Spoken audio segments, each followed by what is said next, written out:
నలుగురు నేరస్తులు అనే చందమామ కథ చెప్పుకుందాం. అక్బర్ పాదుషా సన్నిధికి ఒకనాడు నలుగురు నేరస్తులను విరిచికట్టి తీసుకువచ్చారు భటులు. అందులో మొదటి వాణ్ణి పిలిచి, చక్రవర్తి, ఇది నీకు యోగ్యమైన పని కాదు సుమా అని మృదువుగా చెప్పి విడిచిపుచ్చాడు. రెండో వాణ్ణి గట్టిగా చివాట్లు పెట్టి మందలించి పంపివేశాడు. మూడో వాణ్ణి భటుల చేత బలవంతంగా బయటికి నెట్టించాడు.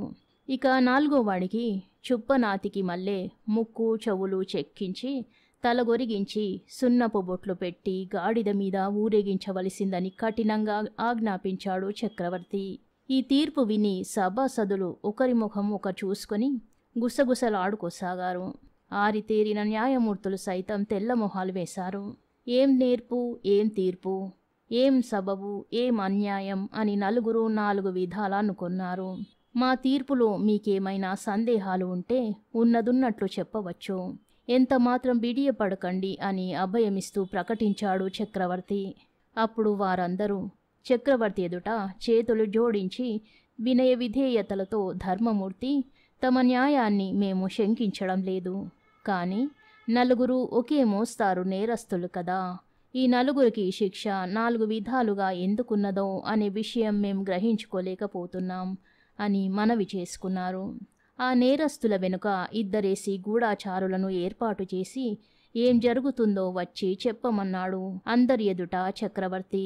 వెళ్ళిన గూఢాచారులు మూడవ రోజున వచ్చి న్యాయస్థానంలో హాజరయ్యారు. వాళ్ళు తెచ్చిన సమాచారం వినడానికి సభికులందరూ కుతూహలపడుతున్నారు. అప్పుడు గూఢాచారుల నాయకుడు ప్రభువుకు ఇలా మనవి చేశాడు.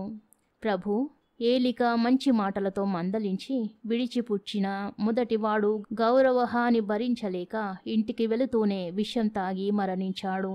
గట్టిగా చీవాట్లు తిన్న రెండోవాడు ఇల్లు వాకిలి తుదకు నగరం కూడా విడిచి పరారీ అయ్యాడు.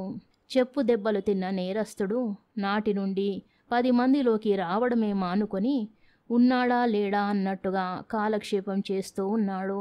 పోతే ఇక నాలుగో వాడి సంగతి, అంటే ముక్కు చెవులు కోయబడ్డవాడి సంగతే చిత్రంగా ఉంది.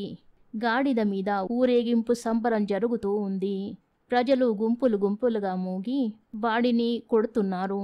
ఆ సందడి చూసేందుకు వాడి పెళ్ళాం కూడా ఇంట్లో నుంచి యువతలికి వచ్చింది. ఆమెను తన దగ్గరకు రమ్మని పిలిచి 10 మంది వింటుండగానే వాడు, త్వరగా ఇంటికి పోయి స్నానానికి సిద్ధం చెయ్యి, ఏముంది ఈ దుష్టుల గొడవ తీరి ఊరేగింపు అయిపోగానే కొంచెం సేపట్లోనే వచ్చేస్తా అని అరుస్తూ చెప్పాడు. నీచుడికి నీతి నియమాలు గాని సిగ్గు బిడియాలు గాని ఉండడానికి వీడిని మించిన తార్కాణం లేదు కదా అని అందరూ ఆశ్చర్యపోయారు. ఈ వృత్తాంతం విన్న సభవారు చక్రవర్తి న్యాయ కౌశలానికి శిక్షా విధానానికి అబ్బురపడి పాదుషాను వేణోల్లా కీర్తించారు. కథ సమాప్తం. దుండగీడు అనే మరో కథ చెప్పుకుందాం. బ్రహ్మదత్తుడు కాశీ రాజ్యాన్ని పాలించే కాలంలో ఒకప్పుడు బోధిసత్వుడు దేవతలకు అధిపతి అయిన దేవేంద్రుడుగా ఉండడం తటస్థించింది. బ్రహ్మదత్తుడు అప్పుడు మంచి నడి వయసులో ఉన్నాడు. దేవుణ్ణే లెక్క చెయ్యని బ్రహ్మదత్తుడికి మానవులనగా ఏపాటి వయసులో ఉంటున్న బ్రహ్మదత్తుడికి జంతువులన్నా మనుషులన్నా వస్తువులన్నా అదొక విధమైన రోతగా కనబడేది. వయసు మీరిన జంతువులేవైనా సరే, గుర్రాలు కానీ ఏనుగులు కానీ మరేవైనా కానీ కంటబడితే వాటిని తరిమి తరిమి కొట్టేవాడు. పాతబడిన బళ్ళు గాని ఇంకేదైనా వస్తువు గాని కనిపిస్తే ముక్కా చెక్కలుగా చేసి పారవేసేవాడు.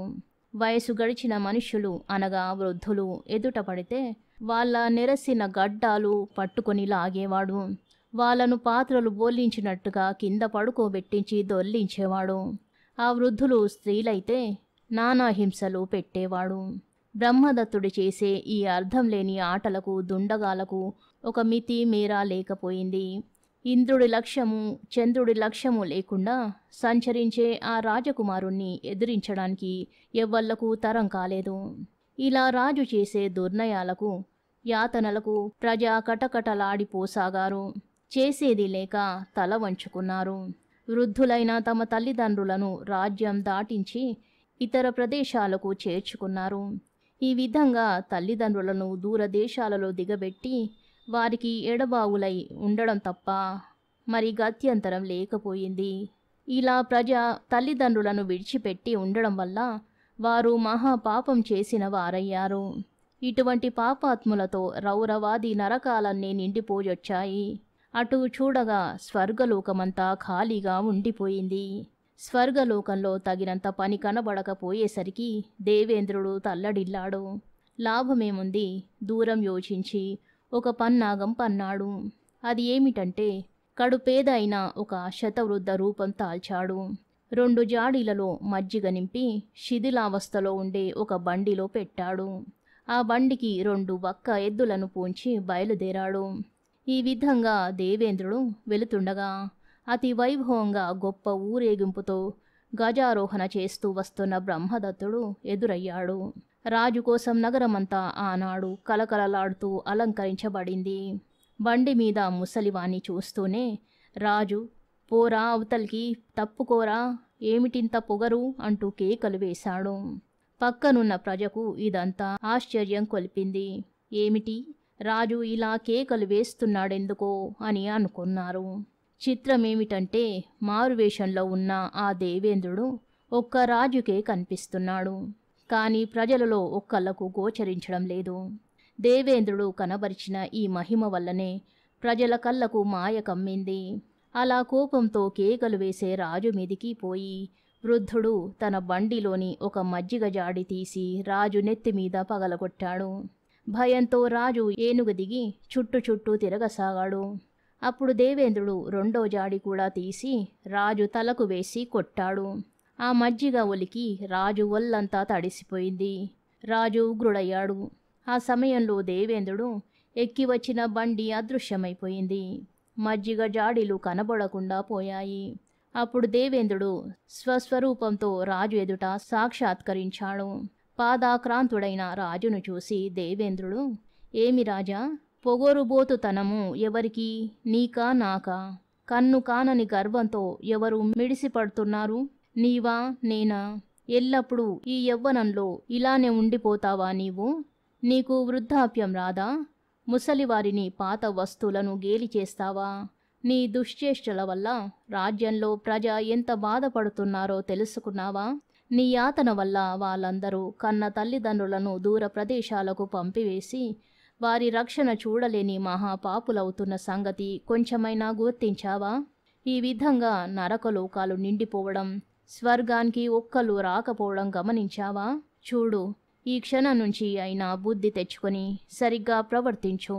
లేకుంటే ఇదిగో ఈ పిడుగు వచ్చి నీ తలను మొండెమును వేరు చేస్తుంది, జాగ్రత్త అని హెచ్చరించి అదృశ్యమయ్యాడు. నాటి నుంచి బ్రహ్మదత్తుడి మతం పూర్తిగా మారిపోయింది. అతడు వృద్ధులను గౌరవించసాగాడు. అందువల్ల ఇంతకుముందు రాజ్యంలో కలిగిన అలజడి తగ్గింది. ప్రజలు వాళ్ళ వల్ల తల్లిదండ్రులను మళ్ళీ ఆ దూర ప్రాంతాల నుండి తిరిగి తెచ్చుకొని సేవించి సుఖంగా ఉంటూ వచ్చారు. బోధిసత్వుడి ప్రభావం వల్ల ఇంతటి మార్పు కలిగింది. కథ సమాప్తం. శుభం.